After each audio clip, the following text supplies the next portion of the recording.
नमस्ते। आज की इस खास प्रस्तुति में एक ऐसे विषय पर बात होने जा रही है जो प्राचीन भारतीय ग्रंथों और आधुनिक विज्ञान के बीच के एक बेहद गहरे और अद्भुत संबंध को उजागर करता है। अक्सर जब भी एवोल्यूशन यानी विकासवाद की बात आती है तो हमारे दिमाग में सबसे पहले चार्ल्स डार्विन का नाम आता है। लेकिन क्या ऐसा हो सकता है कि ये सारा ज्ञान हजारों साल पहले ही हमारे प्राचीन ऋषियों ने समझ लिया हो? ये एक ऐसा सवाल है जो सच में किसी को भी सोचने पर मजबूर कर सकता है। क्या प्राचीन काल में ही विकासवाद के सिद्धांत को इतनी बारीकी से जान लिया गया था? चलिए इस रहस्य में थोड़ा गहराई से गोता लगाते हैं और भगवान विष्णु के दशावतार के पीछे छिपे वैज्ञानिक और आध्यात्मिक रहस्य को डिकोड करते हैं।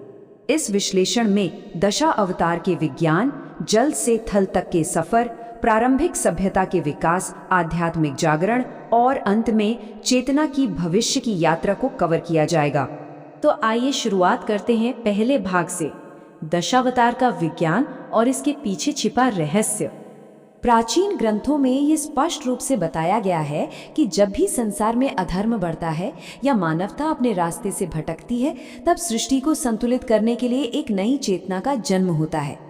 ये सिर्फ 10 अवतारों की कोई साधारण सूची नहीं है, ये एक क्रमिक विकास है। जलीय जीवन यानी मत्स्य से शुरू होकर सर्वोच्च आध्यात्मिक चेतना तक और अंततः एक रीसेट यानी कल्कि अवतार तक का एक पूरा वैज्ञानिक और आध्यात्मिक रोड मैप है।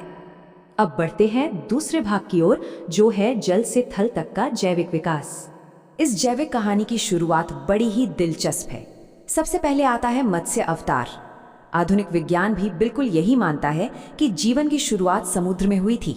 आध्यात्मिक रूप से यह सिखाता है कि जब जीवन संकट में हो तब ज्ञान और सत्य को बचाना ही सबसे बड़ा धर्म है।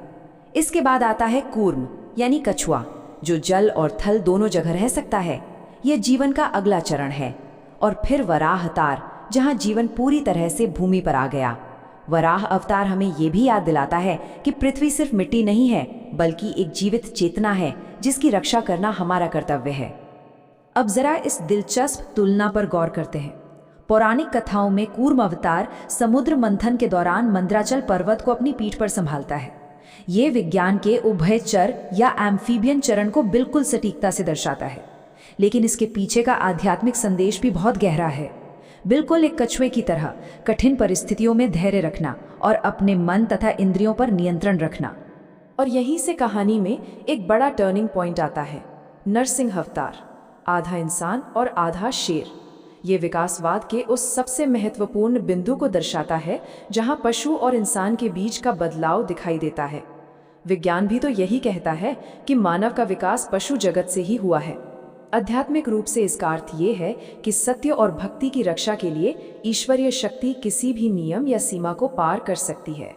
चलिए अब तीसरे भाग पर आते हैं, प्रारंभिक मानव से लेकर सभ्यता का विकास और सामाजिक प्रगति। मानव समाज की प्रगति को यहाँ बेहतरीन तरीके से समझा जा सकता है। सबसे पहले वामन अवतार, शारीरिक रूप से छोटे लेकिन बुद्धि में अत्यंत विशाल। ये दर्शाता है कि कैसे ज्ञान ने शारीरिक बल को पछाड़ दिया। फिर आते हैं परशुराम, जो हथियार बनाने और शक्ति संघर्ष के युग के प्रतीक हैं, जो सिखाते हैं कि शक्ति का इस्तेमाल सिर्फ धर्म की रक्षा के लिए होना चाहिए। और अंत में भगवान राम, जहां समाज ने नियम, परिवार और नैतिकता को अपनाया। ये सिद्ध करता है कि शक्ति से कहीं अधिक महत्वपूर्ण हमारा चरित्र और कर्तव्य होता है। अब हम पहुंचते हैं चौथे भाग पर, ज्ञान और आध्यात्मिक जागरण, यानी हमारा मानसिक और आध्यात्मिक चरम। भगवान कृष्ण का युग मानव बुद्धि और चेतना के उच्च विकास का प्रतीक है। अगर राम मर्यादा है तो कृष्ण जीवन का पूर्ण ज्ञान है। महाभारत और भगवद गीता के जरिए कर्म और मनोविज्ञान के जो सिद्धांत समझाए गए हैं, वे आज के मॉडर्न मैनेजमेंट और साइकोलॉजी से बिल्कुल 100% मेल खाते हैं। कृष्ण हमें सिखाते हैं कि जीवन केवल त्याग नहीं है, बल्कि राजनीति, प्रेम, युद्ध और योग का एक बहुत ही नाजुक संतुलन है। इसके बाद 9वें अवतार के रूप में आते हैं भगवान बुद्ध। उनका मूल दर्शन था, मन ही दुख और मुक्ति दोनों का कारण है। ये वो दौर था जब इंसान ने बाहरी दुनिया से हटकर अपने भीतर की शांति को खोजना शुरू किया, अहिंसा और ध्यान का रास्ता अपनाया। और आज आधुनिक विज्ञान भी मेडिटेशन और आंतरिक शांति के इन फायदों को पूरी तरह से स्वीकार करता है। अब आते हैं हमारे आखिरी और सबसे रहस्यमयी भाग पर, भविष्य और चेतना की यात्रा, यानी आने वाला रीसेट। शास्त्रों में लिखा है कि जब अधर्म अपनी चरम सीमा पर होगा तब कल्कि अवतार आएगा। अगर इसे लॉजिकली देखें तो ये एक बड़े वैश्विक रीसेट का सीधा संकेत है। आज दुनिया में बढ़ती हिंसा, अनियंत्रित लालच, तकनीक का दुरुपयोग और तेजी से हो रहा नैतिक पतन, क्या ये सब उसी ओर इशारा नहीं कर रहा? लेकिन सबसे अहम बात यह है कि अंधकार चाहे कितना भी गहरा क्यों ना हो, दश अवतार ये स्पष्ट करता है कि संतुलन को वापस लाना प्रकृति का नियम है और अंत में सत्य की ही जीत होती है। तो अंत में ये सोचने वाली बात है कि दशावतार केवल अतीत की कोई कहानी नहीं है, बल्कि यह निरंतर बदलाव का एक गहरा पाठ है। क्या वर्तमान तकनीकी और नैतिक मार्ग मानव सभ्यता को उस अंतिम ब्रह्मांडीय रीसेट की ओर तेजी से धकेल रहा है? क्या ये दुनिया कल्कि के युग की ओर बढ़ रही है? विज्ञान और प्राचीन ज्ञान का ये अद्भुत संगम सच में बहुत गहराई से सोचने पर मजबूर करता है। आज के इस खास विश्लेषण में साथ जुड़ने के लिए बहुत बहुत धन्यवाद।